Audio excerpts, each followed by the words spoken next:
అందరికీ నమస్కారం.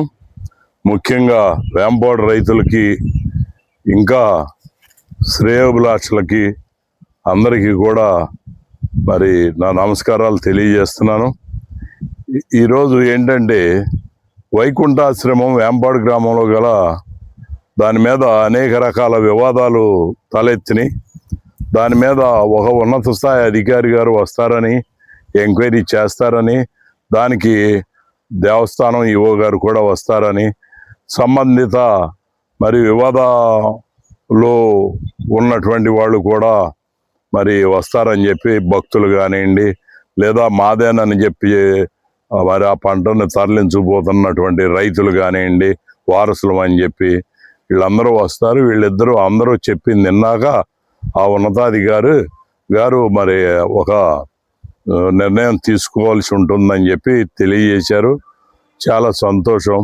అయితే ఈరోజు మళ్ళీ క్యాన్సిల్ అయినట్టు మరొక రోజు ఈ ప్రోగ్రాం ఉన్నట్టు తెలుస్తుంది. అయితే ఈ సందర్భంగా నేను కొంత చెప్పేది ఏంటంటే, నేను చెప్పే ప్రతి ఒక్కటి కొంతమందికి కరెక్ట్ కాదనే ప్రచారం కూడా జరుగుతున్నట్టు, సరే వారు చెప్పేది మట్టుకి నేను ఎప్పుడు ఖండించట్లేదు. మరి ఈ రకంగా ఈ పద్ధతిని బాగా ప్రచారంలోకి తీసుకొచ్చారు. అయితే గతంలో ఒకసారి కాంగ్రెస్ ప్రభుత్వంలో గాది వెంకటరెడ్డి గారు ఎండోమెంట్ మంత్రిగా ఉన్నప్పుడు వారు సబ్ కలెక్టర్ ఆఫీస్ విజయవాడలో ఈ యొక్క వేంపాడు రైతాంగానికి నిర్వహిస్తే చాలామంది రైతులను తీసుకుని అనేక ఉద్యమకారు వాళ్ళ నాయకులు వెళ్ళి బాగా చక్కగా మాట్లాడి ఇది చేసినట్టున్నారు. ఆ సందర్భంలో నాకైతే సమాచారం లేకపోయినప్పటికీ వేంపాడు మీద ఇంట్రెస్ట్గా నేను అనేక సంవత్సరాలు 97 నుంచి అక్రమ కేసులకి మరి గురైనటువంటి నేను కూడా ఆ సబ్జెక్ట్ అన్వేషించడం వల్ల నాకు తెలిసినయేయో మంత్రి గారికి చెబుదామని వెళ్ళి మరి ఆ రోజున నేను నాకు తెలిసినటువంటి విషయాన్ని, అప్పటికి జరిగినటువంటి విషయాల్ని జరగవలసింది మంత్రి గారికి వివరిస్తే, నాకు తెలిసి అనేక సందర్భాల్లో కాంగ్రెస్ మంత్రుల్లో వినడానికి కూడా ప్రయత్నం చేయనటువంటి వాళ్ళు అనేక మంది ఉంటే అతి తక్కువ మంది వినడానికి ప్రయత్నం చేసిన వాళ్ళలో ఈ గాది వెంకటరెడ్డి గారు ఈ మధ్య మరి స్వర్గస్థులైన తెలిసి మరి చాలా విచారిస్తున్నాను. ఆయన నేను మాట్లాడి మరి నా వెనక ఎవరు లేకపోవటంలో మరి నేను చెప్పవలసింది మంత్రి గారికి వివరంగా మరి చెప్పడం జరిగింది. సరే ఆ తర్వాత ఎందుకని చెప్పి నేను బయటకు వచ్చాక 2-3 సందర్భాల్లో ఆయన పెద్ద ఆయన ఒకసారి రమ్మనండి, ఆయన చెప్పింది బాగుందని కూడా అన్నారని ఎవరో మళ్ళీ వచ్చి పిలవడం జరిగింది. అప్పటికే నేను ఫోన్ చేస్తే చాలా దూరం వెళ్ళిపోయాను. సరే వారికి మరోసారి ధన్యవాదాలు తెలియజేస్తూ శ్రద్ధాంజలి ఘటిస్తున్నాను. అయితే ఇప్పుడు మనం తెలుసుకోవాల్సింది ఏంటంటే, ఈ విషయంలో మరి ఆ వారసులకి ఇవ్వవచ్చు అనేటువంటిది ఈవో గారి వాదన. అది సుప్రీంకోర్టు నిర్ణయం ప్రకారం అంటున్నారు. చాలా సంతోషం.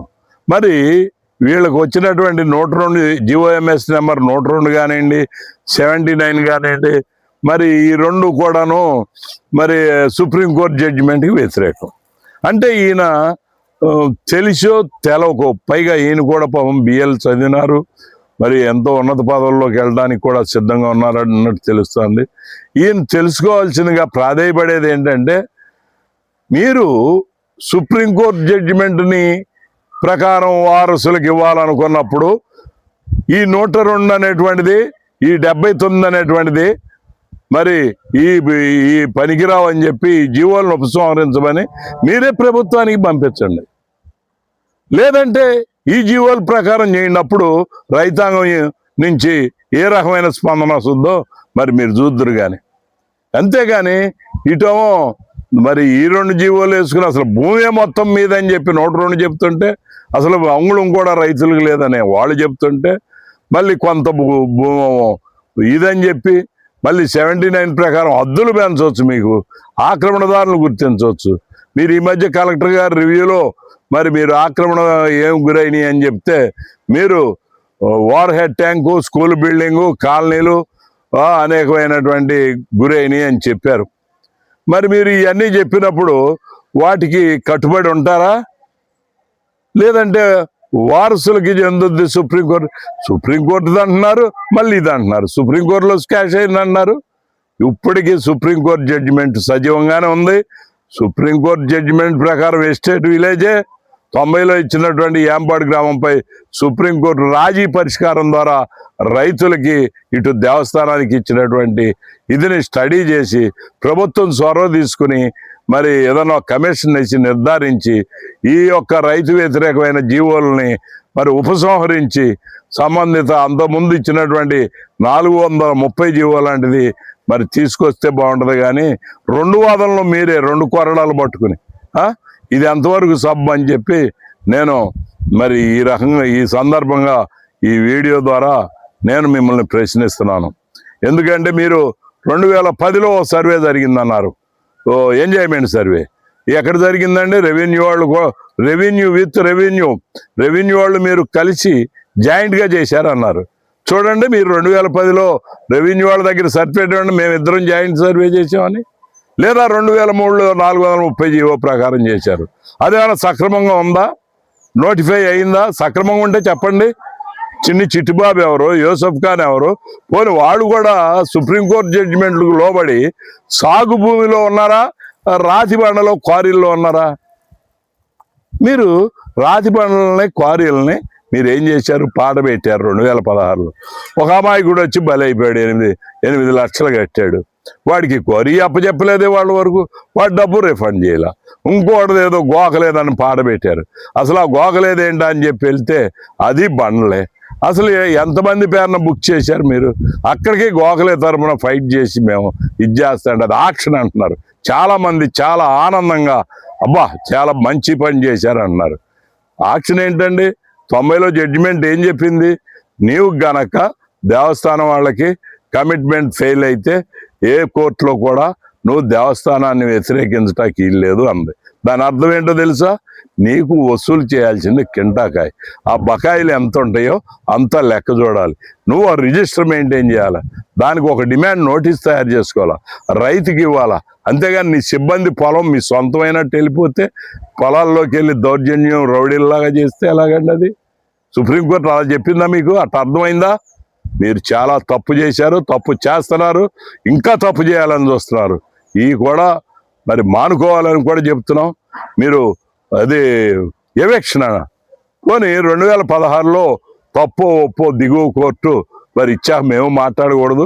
సుప్రీంకోర్టు యొక్క 90లో జడ్జిమెంట్ సారాంశం ఇదే అని కనిపెట్టేశారు. ఇది ఏనామని కనిపెట్టేశారు. పోనీ ఆ ఏనామా యాక్ట్ అయినా అమలు జరిపారంటే అది లేదు. సెక్షన్ 3 ఎంక్వైరీ జరగల. సెక్షన్ 3 ఎంక్వైరీ అంటే ఏంటో తెలుసా? ఎవరైతే ఏనామదారు రఘునాథ్ స్వామి ఉన్నారో దానికి సంబంధిత అధికారులు ఇది ఏనాం ల్యాండ్ ఈ రకంగా ఉందని వాళ్ళ రికార్డు, వాళ్ళ దగ్గర ఏం రికార్డు ఉందో ఈ రోజుకైనా అదేమనండి.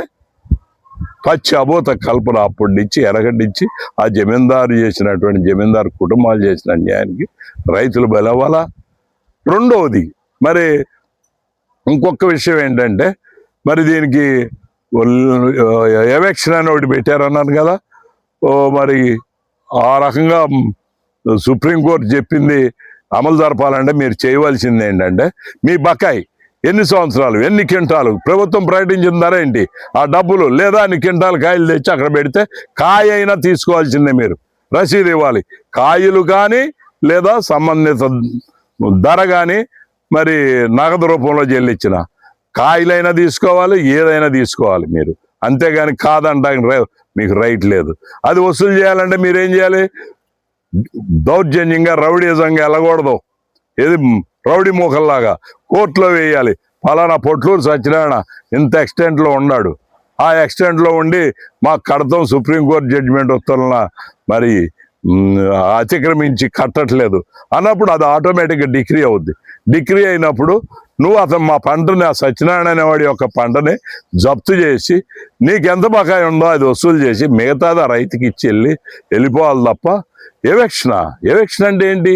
టైటిల్ నీదైతే 2016లో ఎలాగో పాపం సంపాదించారు, పాస్బుక్ వచ్చింది, టైటిల్ వచ్చింది. మీరు 2016 పూర్వమే ఎవిక్షన్లని పెట్టారు. 2010లోనే పొజిషన్ ట్రాన్స్ఫర్లని పెట్టారు. మీ ఇష్టానుసారం దీన్ని దారి దోపిడీ దొంగల కంటే ఎక్కువగా చేయటానికి ఎండోమెంట్ అధికారులు ఇచ్చేస్తుంటే ఇప్పుడు వచ్చిన ఈవో గారు ఎంత మంచివాడు అయినప్పటికీ వాళ్ళ విధానాలు ఏది అయినాయో మరి ఆ రికార్డును ఫాలో అవుతున్నారు తప్ప మా వాదన మట్టికి వింటలేదు. అది ఒక బాధాకరం. ఇప్పుడైనా వినండి. మీరు ఎవిక్షన్ అంటే మీరు ఈ వసూలు చేసే విధానం మేము చెప్పాం, అది కాదని చెప్తారా చెప్పండి. లేదంటే భూమిలో నుంచి తొలగడం ఏది రాములు వారు రావణాసురుడితో యుద్ధం చేసేటప్పుడు లక్ష్మణ స్వామి కనుక మూర్ఛలు పడిపోతే ఆ సంజీవుని తీసుకొస్తే బతుకుతాడు పలానా పర్వతంలో అంటే ఆ పర్వతాన్ని తేలేక అందుట్లో చెట్టుని ఎతకలేక సంజీవ పుల్లని చివరికి పురాణం చెబుతుంది మనకి సంజీవ పర్వతాన్ని లేపుకొచ్చారని. అంటే ఈ కింటకాయల కోసం రైతుని బాగా బలవంతంగా వేళతో తొలగిచ్చేసి తీసుకెళ్ళి ఆడబెడతావు నువ్వు. ఏ ఒక్క విషయానికైనా అర్ధరాత్రి లేపినా ఏ సబ్జెక్ట్ మీదైనా మేము మాట్లాడుతాకున్నాం. దిగువ కోర్టు కూడా మరి చెప్పింది ఇది ఎస్టేట్ కాదు ఈనామని చెప్పింది. ఈనామా యాక్ట్ కూడా అమలు జరపలేదు, ఇష్టానుసారం చేస్తున్నారు. దీన్ని ప్రభుత్వం దృష్టిలో పెట్టి సంబంధించినటువంటి ప్రజాప్రతినిధులు దీని మీద సరైనటువంటి యాక్షన్ తీసుకుని రైతులను కాపాడాలంటే తప్పనిసరిగా మళ్ళీ కమిషన్ నియమించాలి.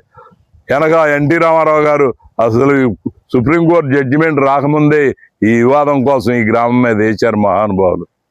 కాబట్టి మీరు ఇప్పుడైనా సరే ఆ రోజున చంద్రబాబు గారు 90 జడ్జిమెంట్ మీద 430 జీవో ఇచ్చారు.